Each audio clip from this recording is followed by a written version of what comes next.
Good morning, ma'am. This is July date kya? Tara taru ke ko. Masi tau dise ai mixer and elegation ki class ani tau re. Adu class ani du diam kanar ba tricks adu concept ma'am stock pire. Masi mag tau dise na ngasi ki sidi question mix oi roi bu ko. Tukai na type tungan ma amum kangan pani type manga thokna ina mixer and elegation sin nei ba ka weri bu ko. Sida type 1 si type 1 je khar lai ge ni mamang do ina Facebook ta zo short video am ju thagat pani ko si kari type no hai tara ga di khoi gi ratio sida nakal ani yaw je manung da nakal ma increase to ba habadi mixer habadi pot jan sin adu ni dana pot ani yan sin matam da pot yana amadi hapsin ma magi quantity khara hapsin adu gu ma type de suppose isinga sangong yana le rame ba yana le rame sida hana mawani pullaga mixer sida liter khara yawrame adu ising liter adu yan sile adu taraga di wataraga hosiki milk ratio do kya wor ka du hai buguma nakana ma yan sin mai tare ko addition to bana taga lokthu pasu yai ko hapsin magi ngak tan hangal adu lokthu pasu hangbe ba adu gum type to ni kai gi no ina si type wise oina nei nari is hai matam da type wise dai naraga di asonna satre yor ma ju si type sida hangba ya bu question mai lisang sit na hi gi yare mathang dana hayeng dana atopa type amadam focus to bodo mana ko coaching se kamai tawge ha matam no ina I want the foundation course jaur sakre tonga na mes kim tawge na haru draga su yaba mong the mes de dum ina ta ka nei ba ko hoji su satra ma ma mes ka ti tawbi ha ba su me am lei ba yan da ba sa atopo coaching center da gi su adum sa gi du pam jai yaw jagi ha ba su me am yaw ri ba ko adai matam sang da mi taw de ba no idea dumaina I want the coaching yaw ma ga asmi si pe lodre har ga atopa da oiro ati paisa na atopa gi wari na tabi da paisa na ting duine ba atopa da toru ba jamong na tra tadi I want the coaching la ba satro ama na paisa ting na de ke do na ina ta ki ba do kai kana re tadi mes ku mai san ho na ba do wa ba subject si di khare am na ta na ba ne nu ti mes class to idna atai na ma khara khara adi routine nai na sai wolom da full class haidi mi humni me na du to ba no mi humni adu to ba khai do si ne ba I plan se ko mathematics ma din no awar pa le laro ge aduga thabak exam thaba da mayam na problem thene jate na te handaki akoi satra 60 harama dei 70 na ya yore ngarang ko ngasi di roll number ge yauna mi jing dulo collection tawra ne sida assignment yam jate na te si hene yam ba ya satra mayam su fail oi ri ba kai di fail oi no mathematics da soe ba SSC di gumba ira lab exam sida mes ki question kun manung da trampon khut pa trate khut pa angang yam thue ba na pudi thopudi ado khara amana ne tara do jira lai hoja ba khut ngam de mes ki question minute trawnga le re har ba question tara manga ji da question manga di hin hot ngam de bu ohum de hin hot ngam de ba angang asun musu yauri ba kai gi no mui solise question di sane hera kan handana mu tu sen jula ke hai akona sana da ba lek ta no ai to di question la ke jo hai ro ba la ke jo hai ba moi question sane khangi moi speed yaw de kari speed yaw dri no mes ta matam tapu pui maram ji mes kal tan na te reasoning gum ta pos ja de ba maram nang na atop reasoning gum english gum ziki gum pai thore ado mes ki tongai matam ji min yam le mogdre ado kana na mangali no matam do english gum ba adi ziki gum ba reasoning attempt to do matam ayong sang thoki bai ne ba reasoning do ina sida ta kha na ge do reasoning ko se 30 time hol pu do ai mini trawa da ne matam thare ji ado training ja roi bi tawur tha do ke ado tappe exam on manung di pakhat poi lag ba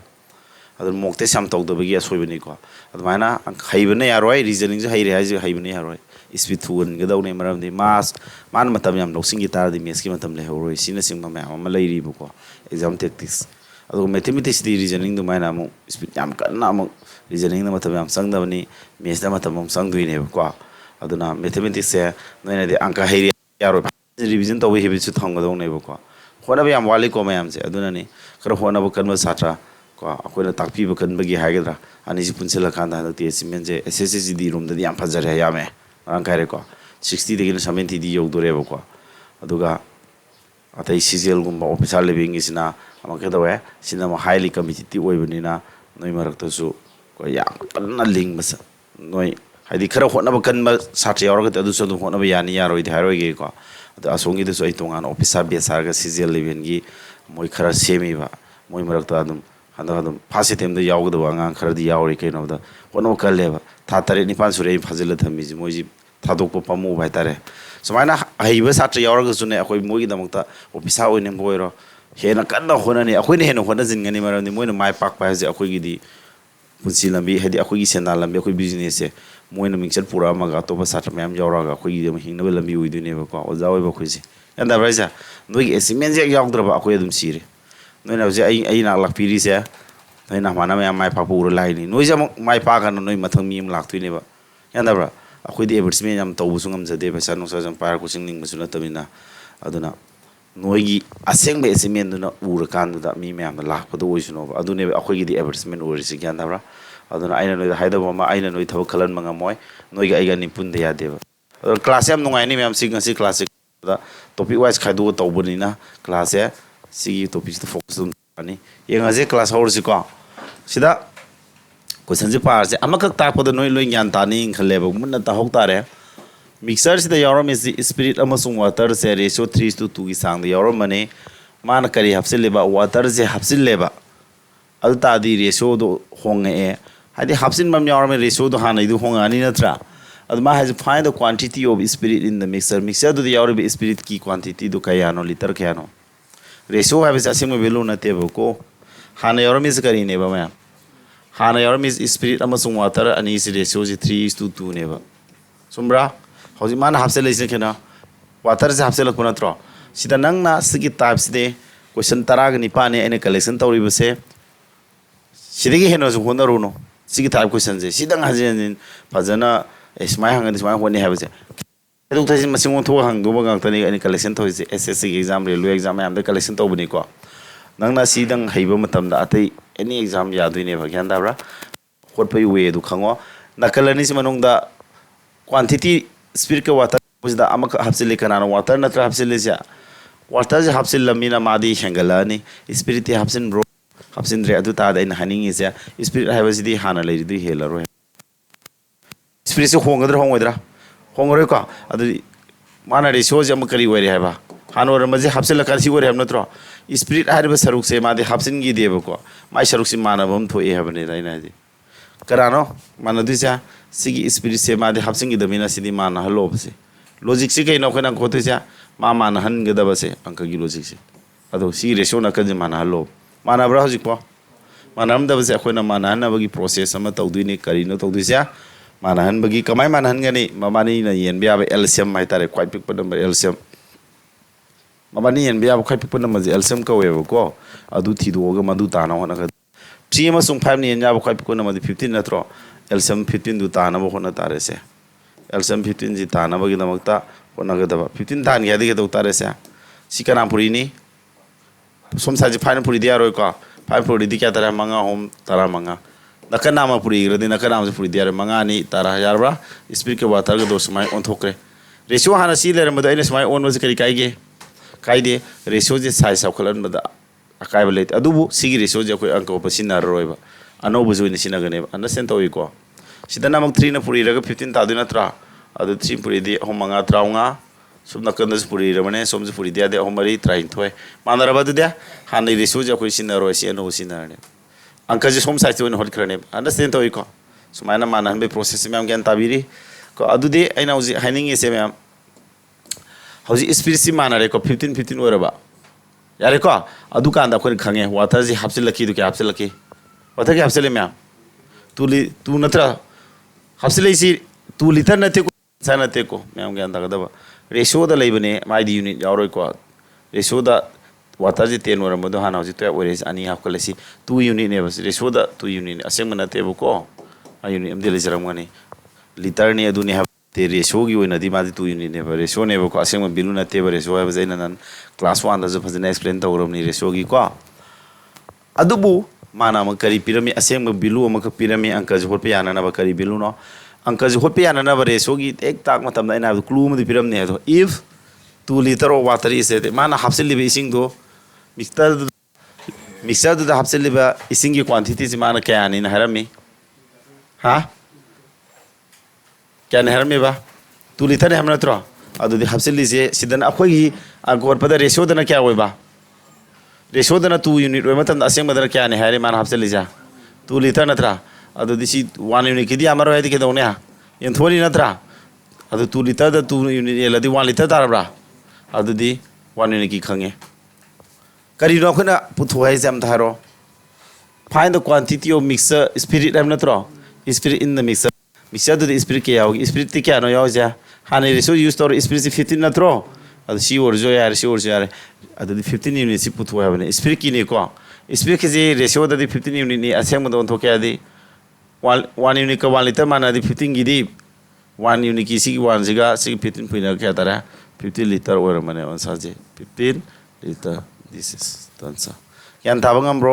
siga manaba hapetang su yaw robani ko mix hoina take ba question do smain type khado take disina type khado tabni yan tabam thui khale tabro yan tabai ko mun mun ngoro ai video thagalok tin video dem ne ngo sigidi sim to se sina noyam taw dine ko ai nga nga noi do holan ngani ko ai taw take han bi hapetang ne ngo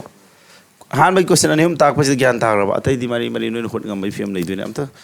tawse me am se am ta yengo hoji ama tak khidu ga sig sama na noi ngam bra na bi awra kya tai ba usra ba si ko noi na haji sum bra sek tawse ko ma haler me se 25 liter yaw mixer ni milk water ga se kya yaw ba milk water ke 3:2 na layer me se sida sida find the number of liters water that should be added ising kaya hapsin gi ge habdu putho ye kedoba akon mado oiriba mixer du da kaya 50% water yaw me natro akon bagi ratio da 50% water yaw hai baje haram me adu tadi lemori bu kya no samanu di yankhai yaw ri samanu di yankhai mu lemori dro 50% adi tangkhai man ising oi da tangkhai man milk oi ro dro tadi ani gi ratio kya no 1:2 samana bani ratio di 1:1 tarne yare ko sa okay ising ni hapsili se hapsin ri kana no mil na tro mil se hapsin ra mena maji ke done haba noina man halu haida ne sa maji man halu hong roi da poni na madi man halu haba na tro si mana 3 hoji na 1 mana bro mana de mana na bagi tamak tadi mabani elsam kya tai 3 1 elsam di elsam kya no 3 1 elsam di 3 ta dro 3 ta na ba sig di masan ta zari to run to sig di 3 ta na ba 3 puri 3 1 3 1 3 यार बा same के दौरे कना हफ्से वाता से क्या हफ्से लिखा गया वाता से 1 यूनिट हफ्से लद्रो असेम में बिलु थे वाता से 1 यूनिट हफ्से ले पुथोक से 1 यूनिट की बिलु दुरान सा तारे अदुमाना करी पिरमे सी 1 यूनिट से कराय दे होदिनो 25 लीटर यार में हम मिक्सर दुदा मिक्सर तो हाना क्या यार में 2 3 पुलगा 2 3 पुलगा क्या ना मिक्सर यार में जा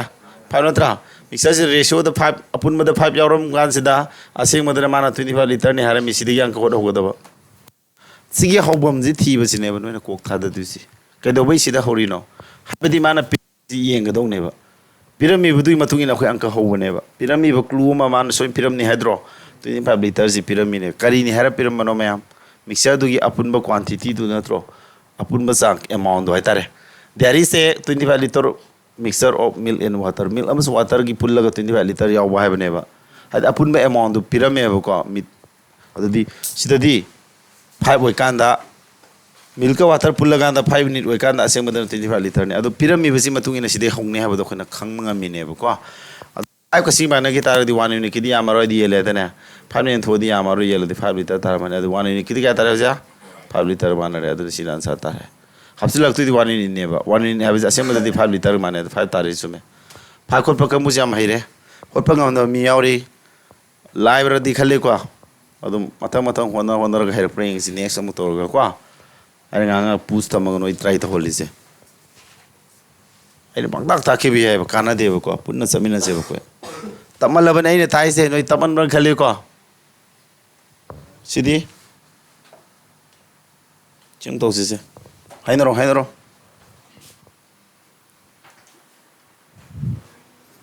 क्या था नारे बसे की जहरो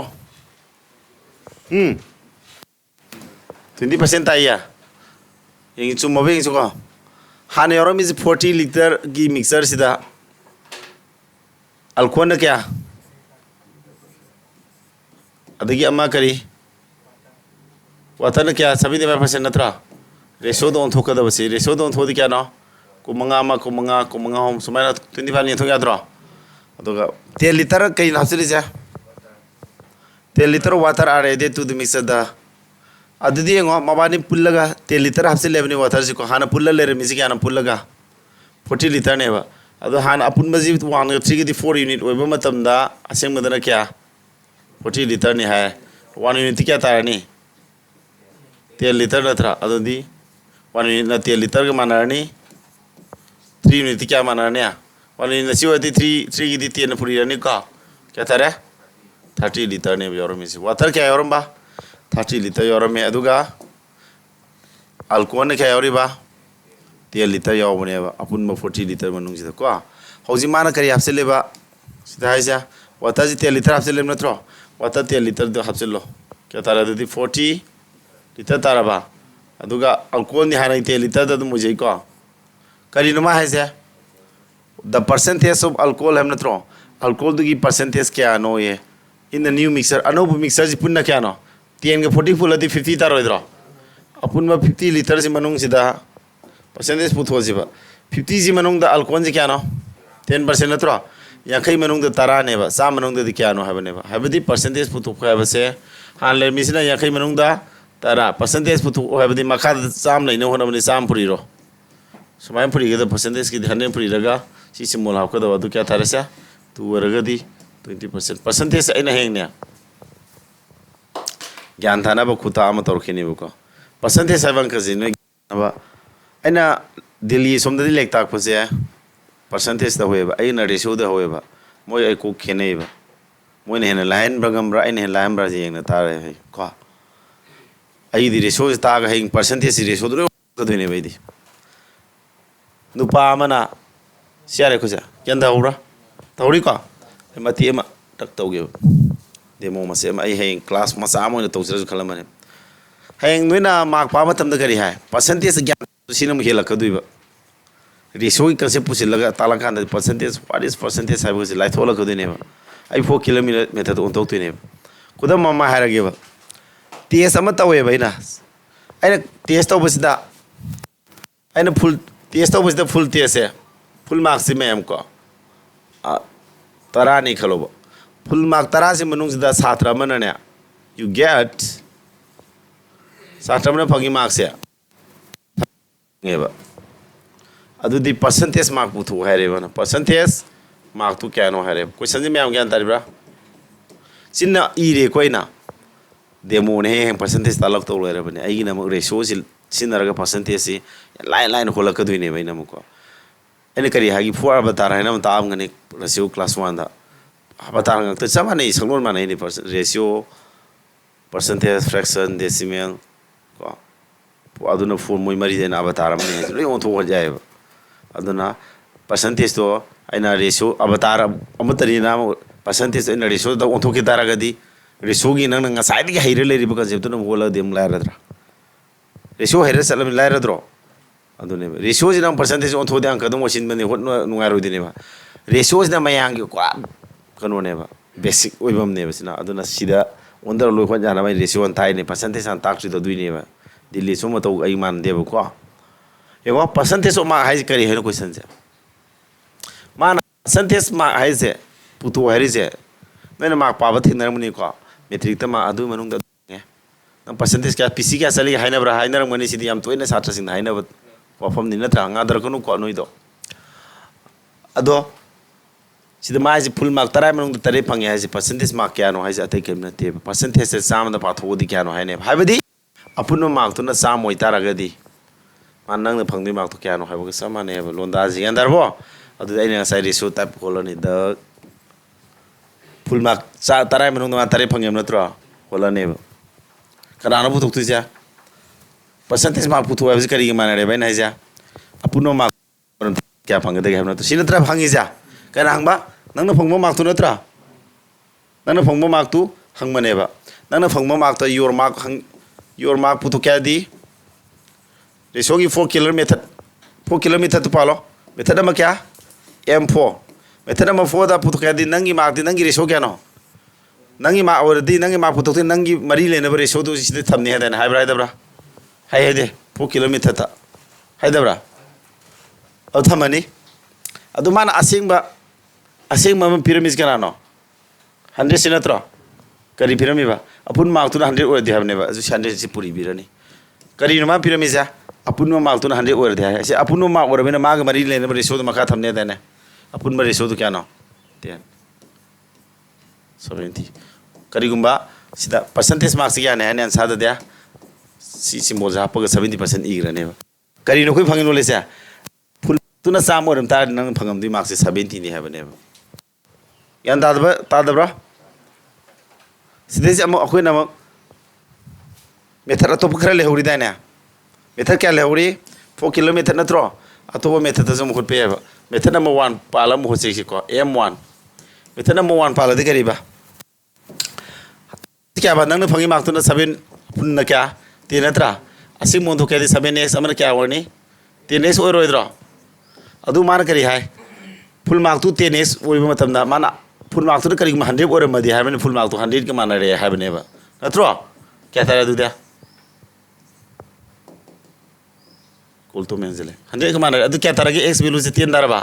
अदु नंग फंगदे मार्क तू पुथोके 7x नत्रो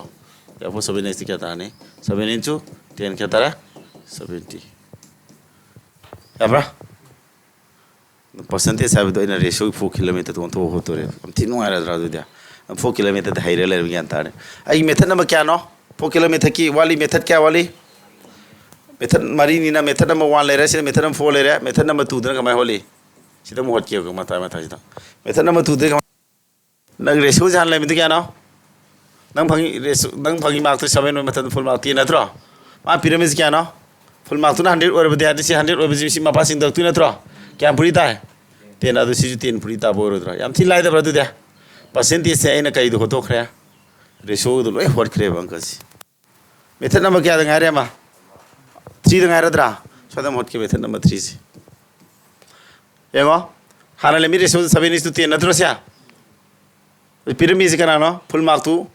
चामोर बदे हारे अदु फुल मार्क तू 10 ओइबो तमदा असे मदना 100 का माना दे हाबने अदु 10 इक्विवेलेंट टू 100 रेशियो दना 10 ओइबो तमदा असे मदना 100 ने हारा होट करने 1 यूनिट की आमरो दियला दे 10 दारद्रो अदु नंगी मार्क 7 यूनिट की देम क्या तारा 70 सुमाइन तो मेथड मनी मक्सिना यार 4 किलोमीटर तो याम थी कानाद्रा सुमाइन परसेंटेज याम थी इजी होलकने मयाम न सुकोन होदब ताक मातने मणिपुर दसो आई तेनद्रसे अइना मक सी वखन पुसिलागा रेशियो हाना ताइने वना हलाइको रेशियो जे हाना तागान सिदा परसेंटेज होलदे याम थी लाय हैबेने आई याना मदा मी मतौ तमी गायन ओजा ओबदा गाने परसेंटेज हान हौनबो तौरमे आई सुम ओजा ओबि सै तरे सुरेको मी मतौ तमलै काना देबा असेंग टैलेंट मनों दे ओ आई छात्र सिंह जे सुमाय ता धेन आइने को मी न तौनदब अनो आइडिया फोटो बदुने नत्रा ओजा ओबो खुजु मी मतौ तम ताके दौनी अदु खल्ले बैन को माय तरोगा आइना सुमाय कन्सेप्ट सगत पिबुनी याम थी लायरानी परसेंटेज संग सिंह जी पिरम दो परसेंटेज तक ओंथोनी को हाँ नंबर अमा हाना लेर मदि 25% हेगले ता अदु रेशियो सादुनी आइना क्लास नंबर 1 रेशियो की क्लास नंबर 1 द रेशियो फॉर्मेशन हाइबम तामगने ताकनेबो अदु रेशियो फॉर्मेशन दो पाल लोइनो होला आने याम थी नुआने परसेंटेज पिनिंग पिजस नोबा अखोना अहामदा करी पुसिलनी रेशियो फॉर्मेशन हाइबो कोक तु पुसिल रेशियो दा ओंथो पिरनी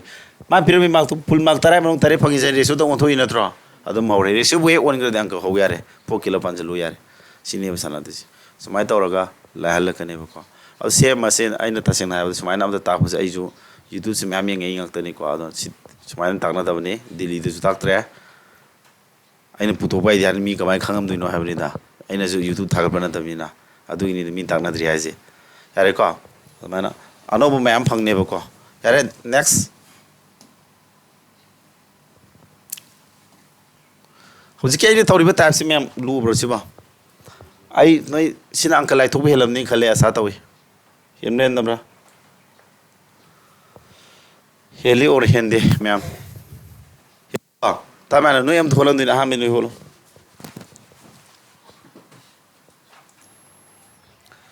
सिदि क्या तारगे मैम आइना नोय हैरनि नंगा नोय हाना तौन होना बने को पुस मति एम थमगा द स्कूल अल्कोहल का वाटर से रेशियो द 4:5 ओरम से 20 लीटर वाटर से हाफ से लकान द रेशियो क्या ओरे 1:2 ओरम नत्रो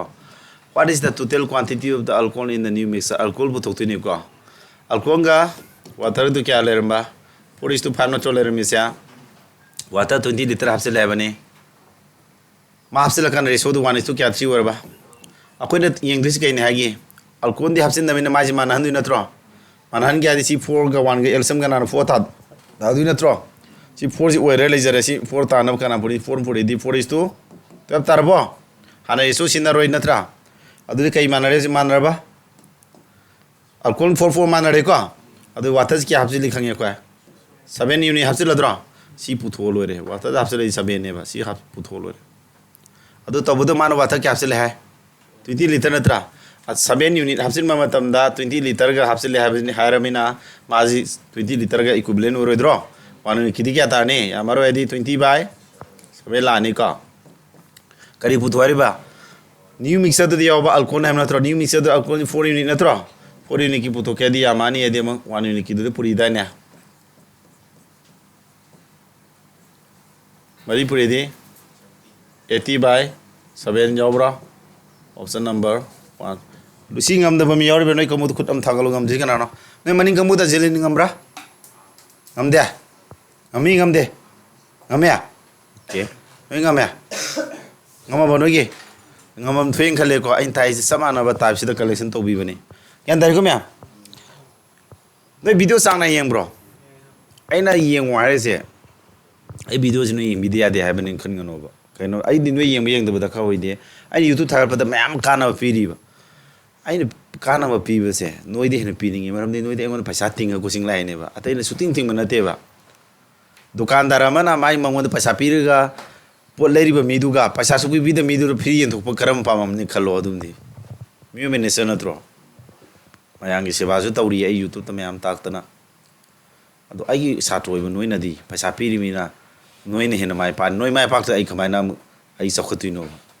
सुमरा कोचिंग चपदैदि चत्तबदि हेन काने हाइरोइद्रो अदुदि बिजनेस हाबम त रन तौ यारोइ मंगसी संसारसि नत्रा अदुना सि आसान मिराइ नाइबै नते ह्युमन नेचर ने बैना हाइजि आई ओंदा लाइबा सात्र नोइने हेन फनिंग बि होमा सानत्रो अतबो कोचिंग सेंटर द चलि सात्र जि मोइ सात्र द वखन खलंगद्र अखोइ सात्र वखन खलंगद्र मोइना खैसु खलोइबा मोइ सात्र दु मयाम नै थब खलनिंग ngane कॉम्पिटिशन ने बसे सुमब्रा नना अर्जेंटीना पामदे अर्जेंटीना थ्वेनिंग दुनि चमाने हा अदो जमाना वफम ने हाइज पुप खदबो वफम याउदे अदुन यूट्यूब सिदा इन वीडियो थागल अतोप मयाम येंगी जि येंगजसिनु थागलिनेबा यंदा भाइजा मोइनि सुम येंग नॉलेज लो नोइ सु येंग मी काना लोगी था कोचिंग चलुबे करी मही फंगी हाइबो पोलाने रेको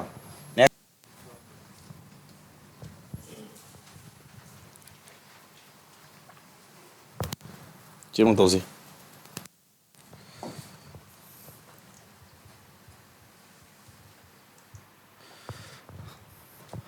Hey bro.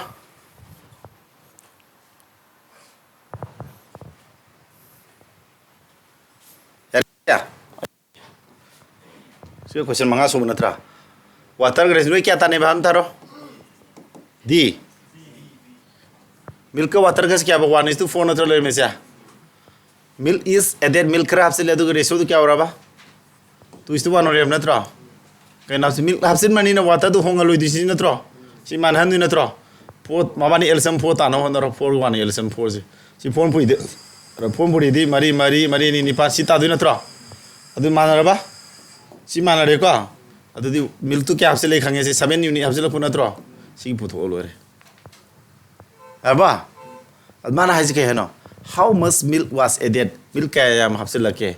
Yes, a percentage of the initial mixer. Hana yarum mi mixer du gi yeng narakan da ham natra. Hana yarum mi mixer du kya nam tharo. Hana riso kya no? Wang 4 pula kya no? 5 unit natra. Hana apun ba 5 6 manung du kya na pa isya? 7. Gyan thangam da bra. Adu di percentage puto adi kya sam puri da ne. Adu kya tara? 140 ta da bran sa ja. Tai ko kidang one na hana milky one di toro mani mix hana yarum initial mixer have ne. Initial milk have ne te mixer have ne ko. Mundam ta listen. Sida no na ne. Si percentage puto se ratio ki type to ko sum ni haiba. Kamai na hoji aina mamang ta ke bu mana. Kamai hoti ba. Hairo. Hauji hapsil leiba milk kya no? Sorry hapsil lei milk tu. Percentage of the initial mixer have not wrong. Initial mixer to kya no? Initial mixer hargeshin initial mixer do na kya oiba 1/4 full of 5 unit oima tamda hapsil lei bese kya na added toriba milk si kya no? Add toriba milk si kya no? 7 unit natra. Samana ratio on to piro percentage to ratio do hosi have natra. ꯑꯗꯨꯗꯤ ꯀꯩꯅꯣ ꯃꯥ ꯄꯨꯊꯣꯛꯏꯁꯦ ꯆꯥꯝꯃꯗ ꯄꯥꯊꯣꯛꯑꯕ ꯅꯠꯇ꯭ꯔꯣ ꯁꯤꯗ percentage ꯀꯩꯅꯣ ꯃꯥ ꯍꯥꯏꯁꯦ added as a percentage of the initial mixture ꯑꯗꯨꯒꯤ ꯆꯥꯝꯃꯗ ꯄꯥꯊꯣꯛꯄ ꯍꯥꯏꯕꯅꯦ initial mixture ꯍꯥꯟꯅ ꯆꯥꯝꯃ ꯑꯣꯏꯔꯝꯃꯒꯗꯤ ꯍꯥꯏꯕꯅꯦ ꯃꯥ ꯍꯥꯏꯁꯦ percentage knowledge ꯁꯤꯅ ꯁꯤ ꯒ꯭ꯌꯥꯟ ꯇꯥꯔꯝꯃꯅꯤ ꯈꯜꯂꯤꯀꯣ ꯑꯩꯅ ꯑꯅꯗꯔ ꯑꯃ ꯉꯁꯥꯏ 4 ꯀꯤꯂꯣꯃꯤꯇꯔ ꯄꯥꯟꯕ ꯇꯝꯕꯗꯨ percentageꯇ ꯍꯧꯖꯤꯛꯇꯤ ꯇꯥꯛꯈꯤꯗ꯭ꯔꯦ ꯃꯇꯦꯛ ꯑꯃ ꯑꯗꯨꯝ ꯁꯤꯗꯁꯨ ꯄꯥꯟ ꯌꯥꯏꯕ ꯂꯣꯏꯅꯃꯛ percentage ꯌꯥꯎꯔꯛꯄꯁꯦ ꯃꯤꯛꯁꯆꯔ ꯔꯦꯁꯤꯌꯣ ꯑꯣꯟꯊꯣꯛꯍꯜꯂꯤ ꯍꯥꯏꯗꯨ ꯇꯧꯗꯣꯏꯅꯦ ꯁꯦ माना percentage पुथु हाजिन ताकत अतै नतेदा मिक्सर धान यौरम 5 मिनट ओइबम नत्रो अद मान 100 ओरमगदी मिक्सर द यौरम 5 नि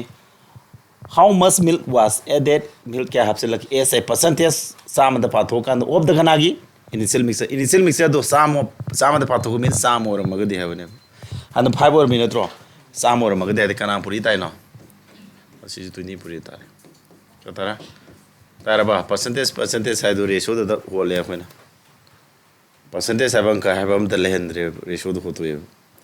अद हंगीबु क्वेश्चन दु तादु ज्ञान तार percentage ताइज कई है नो सिनी अठजुई मयक संग माने खुदम one हारबदा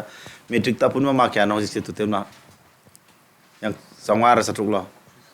600 la satruk manung du nang na sohum phangya sam da di kya no hais kya no haba metric ta nang na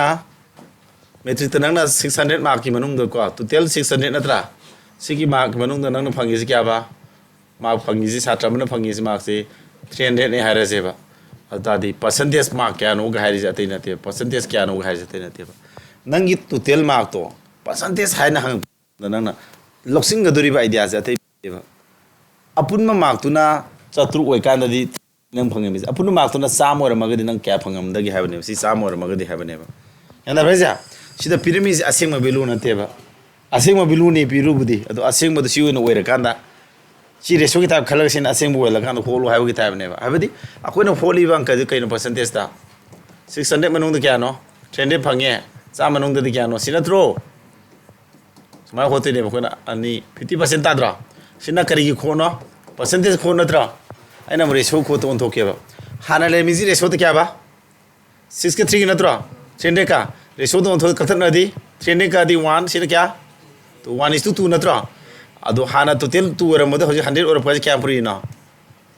यखै Puri नत्रो सि यखै पुरी ताबान सा तारा मन क्या तारा 50 नंग ना मार्क तो चामा की ओरम तारा गदी 50 फंगने है न ताबदी 50% है बने अदो दी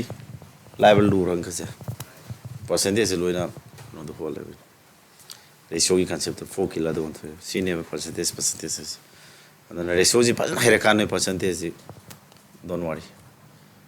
adi profit loss ku makari ku majo do percentage ka nam sang kane ba ratio gi dum percentage sanga ba ratio sanga ba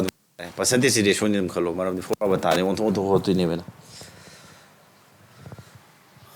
hey bro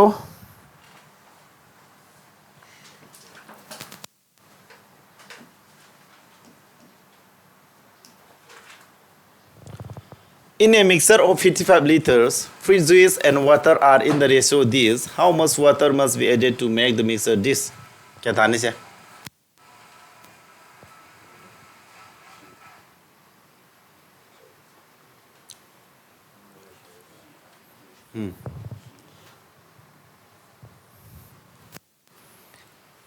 Fifty-five liter mixture से the fruit juice का water का से in the ratio. And you कनो Facebook ता video माध्यम था कर पदो नहीं सीधे ला रहा है. Fruit juice का करेगा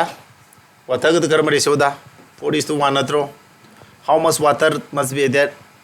mixer दो 2:1 वर्गना नत्रो अदो दी water ने हफ्सिन दूसरी से नहीं मान हंग दमनी नत्रो calcium क्या तानी पो तानी को अदो सीधी 4 ताज़र सी तू न पूरी दिया रोई नत्रो तुम पूरी दिया तारा तुम पूरी दी 4:2 तारा ने सी हाने रेशो सी नद्रे को अदो सी नहीं मान नरबा water क्या हफ्से ले तो दिया 1 यूनिट हफ्से ले water hapsele bidu putu abantro how much water must be added are water hapsele du 1 unit ki bilu putu sidaman kai pirami apun maji 4 1 di 5 natro 5 unit oi kana aseng ba kaya yawi harami 55 ka adudi 1 unit ki yamaro di yelani 11 liter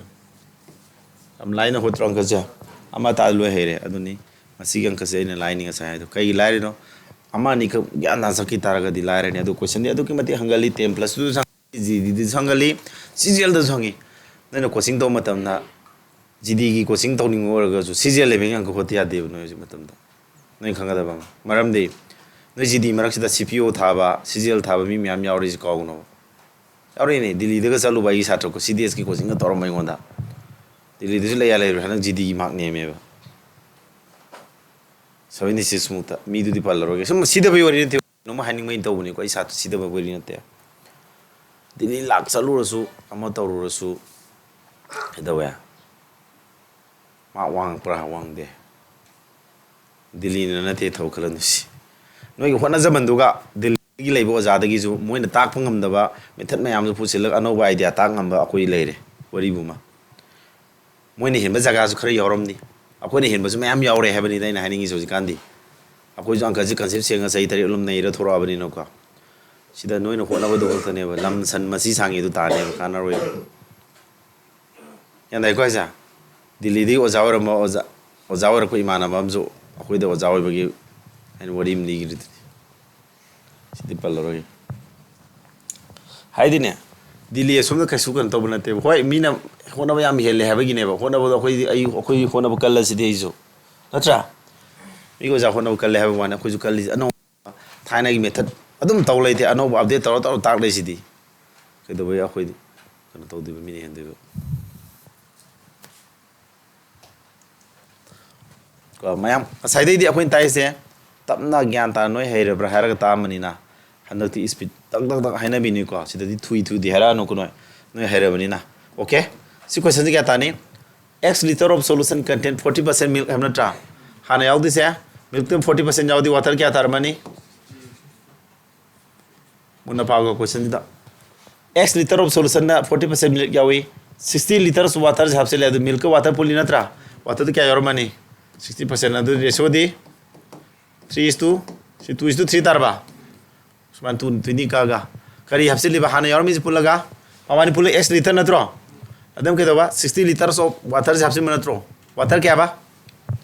60 liter hapse mana tro sina maram orga water ji kya wore ba 70% wore adu sidi milk tu le mori 30% wore moidro ratio 3 to kya wore no 7 hapse lis kana no water na tro adudi milk si mana hanna bhona dina tra manabra manadri 6 tana bonora mawani elsam si 3 puri kya tara 6 tara mani ko 3 2 ja 6 3 3 ja 9 sinam kana pui diba 2 puri di 2 3 ja 6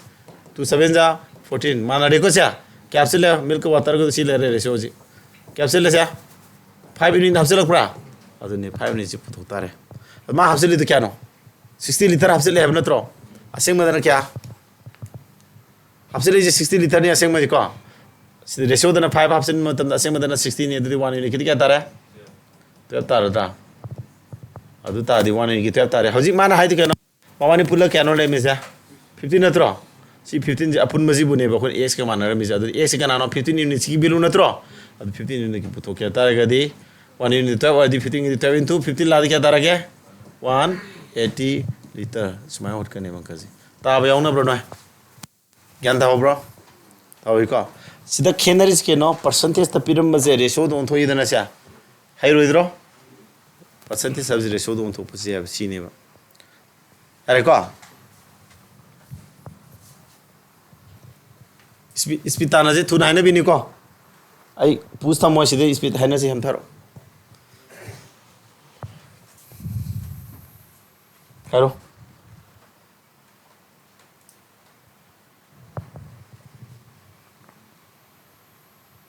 क्या milk water is 4:3 ni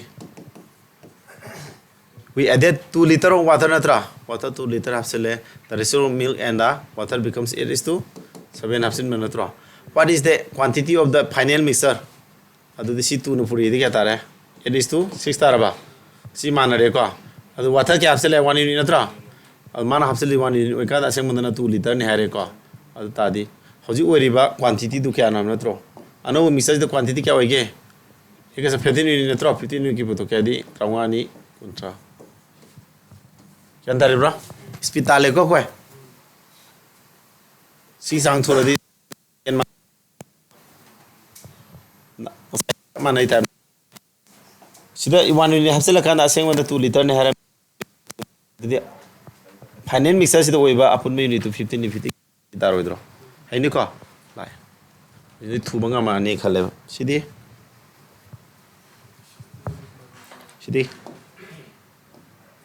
thuba tam dene ko a vessel has 60 liter of solution of acid water having 80% acid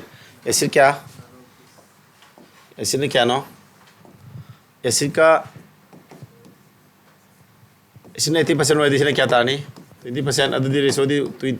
सितारा बा other में थमा how much water having 80% acid सिकुसन जिला आले शायद मत सिमा how much water must be added to make it a solution in which acid क्या होइना बा 60% होइना बा हम नत्रो water दे लेमोरी 40% होइदु नत्रो रेशो क्या तारा 3:2 तारा बा कनाना आपसे ले जा how much water आपसे लगतु नत्रो water आपसे लगतु ना ऐसे किसी माना हलो 4 3 के माना यदि 12 तानम होनो एल्सम को रबा अदु कना पोइने से 3 पुरी होद्रो सिना क्या पोइदे बा 4 ना सि 3 पुरी दि उमरी ट्राइन थोय होम सिना 4 पुरी दि मरियम ट्राइन थोय मरि नि इपान सुमरा पता से क्या आपसे लगे मंगा आपसे लग पूरा पता से 5 यूनिट आपसे ले को अदु अपन में तो क्या नमा ले में से पुन्ना 60 liter ने हम नत्रो तो पुल्ला क्या होगे 5 यूनिट नत्रो 5 यूनिट का माना 60 liter नहीं फिर मैं 1 यूनिट कितनी क्या तारा नहीं 5 यूनिट थोड़ी 12 नत्रो 12 liter 1 यूनिट 12 liter तारा 5 यूनिट कितनी क्या तारा नहीं 5 into 12 तारा क्या तारा क्या 60 liter अरबा अदु दी ऑप्शन क्या तारा none of this taro Jumlah how much water be added to make it the solution to ispital amni ko so acid water having 80% SS4 to sumya and 60% acid having a 3:2 reko trying to marium trying to mani nipa homari trying to homoma hum hapsele ise 5 ne ko 5 ne ki hapsele 5 ne natro 15 mu kaiba 15 mu ida ansajra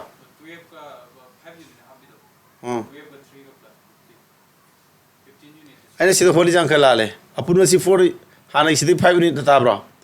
Al 15 unit ओम नत्रो अपुन मसी 15 unit नत्रो स्या 15 बनेगा 60 litre 1 unit क्या तारा 15 इन थोड़ी 4 litre तारो इधर स्या अच्छे 4 litre ता देने बको और ता दी सी रेशो दे लौरो होली स्या दे को 5 यूनिट हाय बया दे सी रेशो सिना गिदरम ने को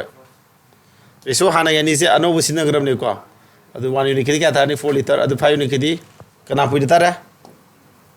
4 पुई तु नत्रो स्या 4 लीटर पुई क्या तारा 20 लीटर समाना को आम जादे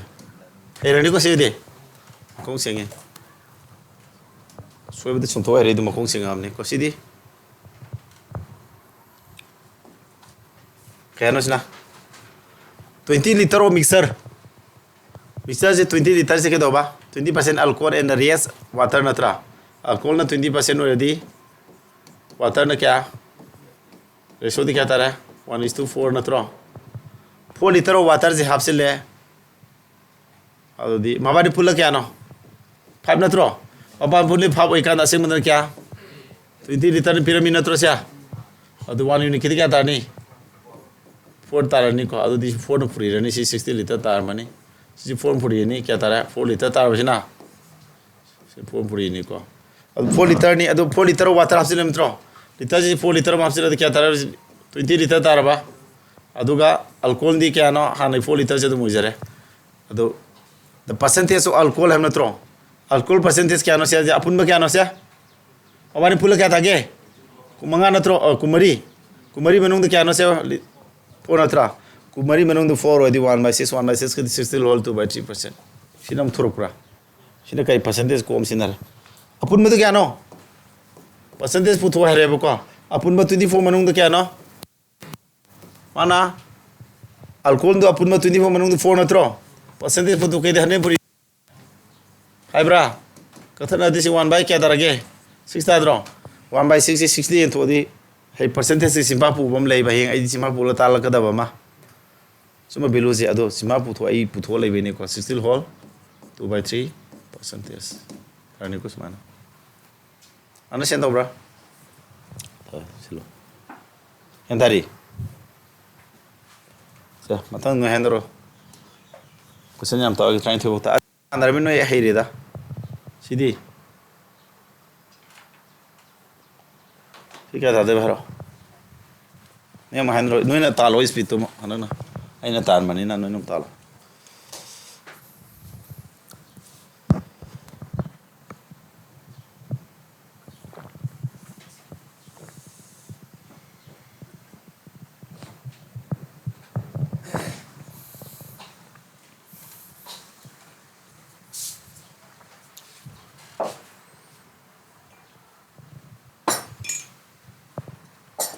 Kantane.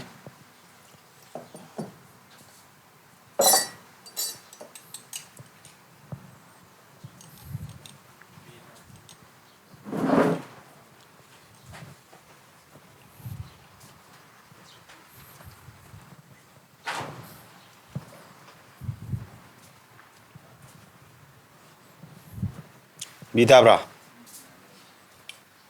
Bita में अंदर है अल्कोहल का वाटर से क्या बा 1:4 नत्रा 3 liter water hapsing and percentage of alcohol in the new mixer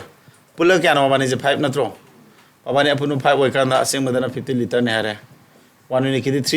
3 नत्रो 3 पूरी जगह से क्या तार ने 12 liter 3 पूरी जगह क्या तार ने 3 liter तो वाटर तो माना क्या हप्से 3 liter वाटर हप्से लम्बी क्या तार से 50 liter तार बा अदुगा alcohol दी क्या तारी 3 liter तुम उजरी को हैंगत्रे अदुदी the percentage alcohol in the new mixer alcohol जी हम नत्रो पुल्ला क्या नस्या 80 liter नत्रो 80 liter मनों क्या नस्या हम 3 नत्रो 3 का अधिक क्या तो 6 अदु 1/6 के दी 60 हो 2/3 हम ताने सी अब percentage पुतोने अपन में क्या नो 80 नत्रो 80 मनों तो करी 3 अदुदी percentage सा मनों तो दी क्या तारा हम क्या तारा तरुण नत्रो तरुण यंथोदी 16 thunga ba 16 whole 2/3 तारने 1/6 की percentage स्माइल ले बसे 1/6 की percentage स्माइल लाख हो जाए आई बाय तो लकनी भाई की देखो कई तो लकनी बाजू की तो बाय हार्ट तो लकनी उसे अकोई सावंग को सिंपा पूरी नहीं उसे the 16 whole 2/3% है ना पॉइंट था 16.66% अनि तो न थम याई को समाने सी सिंपा पोल लकनी है percentage ताला गांदा सिम बतांग जिना हेन ज्ञान ताना मुताला खिनी को ना सम खोल उद्रगसु बाय तोरगा सिमाय तादर ए सी डी सी लाख तोरे दी सी पोजी तारा फुन ना बा है परसेंटेज होगल कुनुमित तालानी लास्ट क्वेश्चन होइसे सिना यमसी लास्ट क्वेश्चन होइसे सिदी नो होलो लास्ट क्वेश्चन जी अतै क्वेश्चन तरु मा जुल लैरि को पीडीएफ पिरके को नोइना दम होसरो मानरबनिना ले मौरिबो क्वेश्चन सी 12 होलदि क्या वाली तरु वालीद्रा अदुना पीडीएफ थारके होमा के टाइप तो युम तौसनो लर्न तौ को तब ना बोयो सिटी क्या तारा 49 liter of milk solution that 63% milk yawi natra then how much milk should be added to make the concentration of milk and si noi nga to holan ngi mini ama changi changjasno noi holan gi aina sida holan ning mama leire holo nakan nam pirum ra solution da kana kana milk kana no mi yaw gudong natro yansin ad palambra 15 di milk to ni yan ab kerosene di oramo petrol di oramo ro natra water to losil holo na sendoi ko sia milk kariba milk 63% already amale mori to kari water ni khalo kya ormane 37 ormani adu di ratio di kakne yadramina 37 is to kakne bro kakna ba yani yaro kamai khangya prime number natro siba aina prime number gi ju trick leiri ko to मैं मानते bug तिसे एंगोंदा इसे ना है आई ma'am पुथोय आई जु मिंगोंदे learn तो ma'am Jawari नि को आई गोइबा मैम पुथोय सिनि मिनि फांगोदिसि आइना सागलकपा आई गी टीचिंग बु मिनि लो याब्राने आइना जु वीडियो थादोक नतमनि ना अदुदि फांगोइदो मैम से लेरि सिमदि कावगनो आइना परसेंटेज एकोनोगी प्राइम नंबर गी आई तोंगाम क्लास लेजरि सि प्राइम नंबर ओइबने ककने यारोय को ओके कैनो माइसे how much milk should be added to make the concentration of milk क्या milk to 70% ओइना बा हाबने अदुदि सिदि क्या तारने 30% ओइ दुइ नत्रो रेशियो दि 7 is to क्या तारा सि तारने Kaino ma hapsine how much milk hapsin du natro milk hapsin du ni na kedo kana man han tare water si man han du natro ma de hapsin dramina babani LCMD 111 ta ni sini khamai thuri baina kai ang ka tu mo pa number system da 3 ga 37 point number 111 ai yam sang ma mata ma yauri ba ado he my class ta kan khang pa nan SK class ahum subada yawgrom ni si matang thai pan ma number system gi ko kya puri 3 puri ni ko kya tara tu dia 3 puri di 111 3 puri di om par om tru pa natra adu sinama kya puri 37 puri di natra 37 puri di si kya tara 111 ta 37 puri di tare tare dim phum pan tare kuma toy 259 adu di mil tu kya hapse lem di emo kya hapse le 70 hapsin brasya hapse liko yan tari bo ma'am सिबो और तारा के दिखे ना से खाना ले रही अपन में से क्या 49 लीटर नत्रो मिल्क क्या आप सिंगिया खाना अपन में से क्या था अपन में से क्या तारा अपन में से क्या ना सिटी से लदी तराम तो आप से लदी क्या तारा सनी सोम नत्रो अपन में से सोम ने बसे ले सी सोम मोइबा मतलब द क्या बा मान पीरी से 49 लीटर ने वन यूनिट की हमारे ये दुई नत्रो 49 बा क्या 30 ता दुई नत्रो और 70 यूनिट ने भाव से ले जैसे की फोटो क्या दी 70 यूनिट की फोटो क्या दी क्या उतारा 70 ने पूरी रोई द्रस्या 70 पूरी दी क्या तारा कंसन नरो 00 का बा मतलब जी तारे में पन्नू फुम दोय तारे मरी कुनिफान कुंचागा मरी 30 यूरो से 30 यूरो दे हम दा 1 चले 30 कैसे लनी से 30 चला दी 31 से 30 33 43 30 ले में ऑप्शन नंबर ए तारे सीधी सीधे ए लाने को ऑप्शन नंबर सीधे गेसिंग तो सुलो सीधा का पूरा हो ले भाई ये न ले भाई काना दे को 30 ये 11 चलो इधर 11 चलो से लाने समाय तो रे सिना म अंक से कैलकुलेशन कितन संगन दे होना ब्रमोना कमांड हायर सेकेंडरी 11 10 plus 2 की एग्जाम ने सिना मुको सीजल ना लायरग मानम लु सियोर इद्रो से समायना अंक जे सीजल ना सीजन ना मंका जीडी दे जोंगे 10 plus 2 की से जोंगे मोइदि वाइना मने क्वेश्चन तो वो सीजल ना मागी क्वेश्चन कुमंगा हंग बसे टियर 1 दा अरुबो क्वेश्चन खरा यामना हंगबै वाने मतम खरा संगमा क्वेश्चन यामना हनबै वाने सुंबा अरु अराइदा सानाबा सिप अमदि यार क्वेश्चन जे जीडी एग्जाम दि लाइबनि ना खरा लाइतक तो क्वेश्चन एम ओइना हंगबा सिदा सानाबने जीडी द खरा लुतक तो टाइप तो सीजल ना लौरो हम सिदम यावरी सिलेबस समाने ज्ञान ता अदुगा रेलवे की एग्जाम कंडक्ट तो इजु टीसीएस ना नि एसएससी की एग्जाम कंडक्ट तो इजु टीसीएस ना नि अदु रेलवे एग्जाम दे एसएससी के सामाना ना ले प्रिपेयर तो तब खले यार भाई नाइजा माना बीइंग इन अमक कितन खेनै को बीइंग इन माय नम कांसेप्ट तो बेस तो क्वेश्चन लुतक तो बने am hangi क्वेश्चन अरुबु तो कंपटीशन तो एसएससी की क्वेश्चन लाइ रखने अदुगा मानम स्पीड तम स्पीड फोकस तो गदो यार को सिनिंग असि क्लास मिक्सर हाइबा चैप्टर दुगी होम सुब क्लास नि को क्लास अमनि के वाला खिनि को मैम खर लुब टाइप क्वेश्चन खर होसेबो को हाइदि नो हेंग थाव मसादे असोबो ओइनिंग असु यानाबा सीजे 11 गुमा सीडीएस गुमा थानिबो योरागो सु यानाबा रे को